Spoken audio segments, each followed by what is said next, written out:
Quais são as expectativas para o outono desse ano? O calor vai continuar ou vai dar uma trégua para a gente? Boa tarde, Cazé. Prazer estar aqui contigo.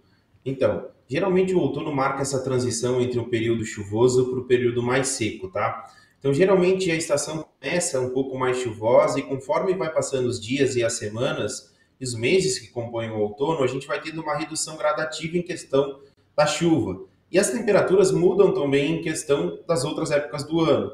Principalmente ao longo do outono, a gente tem agora menos incidência de radiação solar, a noite começa a se tornar maior e, consequentemente, a gente vai começar a ver as temperaturas reduzindo gradativamente. Olhando principalmente para a previsão para este outono, a gente tem uma tendência que basicamente região tanto centro-oeste, sudeste, boa parte do nordeste, como a gente está vendo na imagem, as temperaturas continuem um pouco acima da média. E com esse pouco acima da média, em torno de 1 até 3 graus acima da média. E esse é o principal destaque em questão dessa estação, porque a gente vai ter alguns episódios de massas quentes que vão favorecer principalmente essas temperaturas mais elevadas. Mas aquele alívio para o pessoal é sempre pensar que, ao longo do outono, as médias de temperaturas são mais baixas em comparação ao verão, por exemplo. E na questão da chuva, a gente deve ter uma irregularidade da chuva ainda muito presente. Então, principalmente a região, tanto o centro-oeste quanto o sudeste, né, a região norte também devem ter, e boa parte da região nordeste também deve ter chuva entre a média e um pouco abaixo dela. E com essa característica de mais variabilidade em torno da chuva, mais potencializada principalmente por essas massas quentes ainda muito presentes sobre o Brasil. E outro bastante interessante é o Rio Grande do Sul e também Santa Catarina, que devem ter uma estação com chuva acima da média, os estados que sofreram bastante com a seca ao longo do verão. E outro destaque também que chama a atenção é principalmente a costa norte, pegando os estados do Amapá, Pará, Maranhão, Piauí, que devem ter a continuidade da chuva, e justamente porque tem uma zona de convergência intertropical que é muito característica ali da região, ainda muito presente ao longo desses próximos meses. Então a gente deve ter essa condição de chuva mais presente nos extremos do Brasil e a região mais central um pouco mais seca.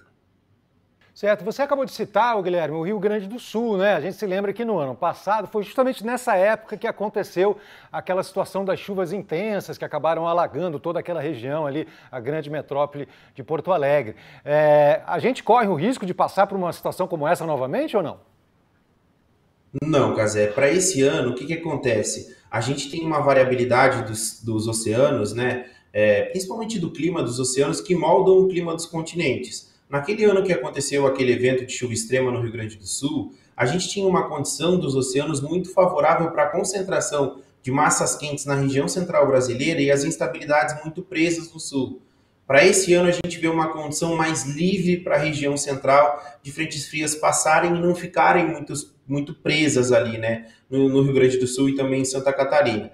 Então, a gente deve ter chuva acima da média, mas nada que vá ser naquele ponto de chuva extrema como a gente viu em anos anteriores. A tendência é que a chuva seja distribuída como é normalmente ao longo de toda a estação, né, tanto nos estados do Rio Grande do Sul e a maior parte da região central brasileira. Poxa, Guilherme, até agora a nossa conversa só gerou boas notícias, né? Assim, temperaturas mais amenas, chuva mais ou menos ali dentro da média, um pouquinho acima, um pouco abaixo, mas tudo tranquilo. Como é que fica a questão da saúde, né? Porque a gente sabe também, estamos saindo do verão, temperaturas mais elevadas, aí começa a baixar um pouco, a incidência de doenças respiratórias tende a aumentar.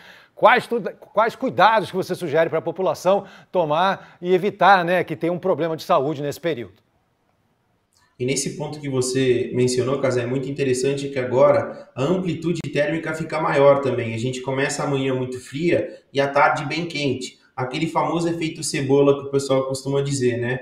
Então, geralmente, é cuidar para não ser pego desprevenido, né? Com essas variabilidades que o nosso clima tem e, consequentemente, ter essa maior incidência, né? Que a gente sabe que doenças respiratórias são mais presentes, principalmente durante estações que têm as temperaturas mais baixas, né, principalmente outono e também inverno. Então, cuidar basicamente da saúde, sempre aquele cuidado de se hidratar bastante, né, para manter o corpo hidratado. Também cuidar principalmente a previsão do tempo para não ser pego desprevenido com nenhuma variabilidade do clima, tanto no dia quanto na semana também.